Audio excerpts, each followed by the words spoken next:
దత్త జయంతి సందర్భంగా హైదరాబాద్ హనుమాన్ దేవాలయం ప్రాంగణంలో ఉన్న దత్తాత్రేయ స్వామి ఆలయంలో పంచామృతాలతో అభిషేకం నిర్వహించారు. పట్టు వస్త్రాలతో అలంకరణ చేశారు.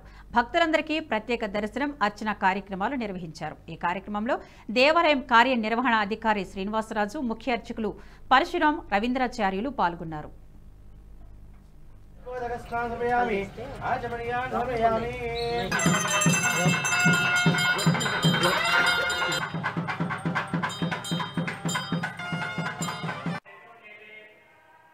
వస్త్రాలతో నూతన వస్త్రంతో స్వామివారి అలంకరణ కార్యక్రమం నిర్వహించడం జరిగింది.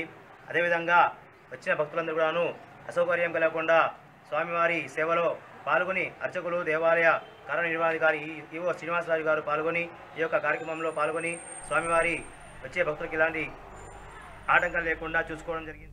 ఈ వీడియో మీకు నచ్చినట్టయితే లైక్ చేయండి, 10 మందికి షేర్ చేయండి. అలాగే కామెంట్ల రూపంలో మీ అభిప్రాయాలను మాతో పంచుకోండి. Nationalist hub group of channels ను సబ్స్క్రైబ్ చేసుకుని తెలుగునాట జాతీయవాద జర్నలిజాన్ని ప్రోత్సహించండి. ఈ వీడియో కింద ఉన్న బెల్ ఐకాన్ పై క్లిక్ చేయడం మర్చిపోవద్దు.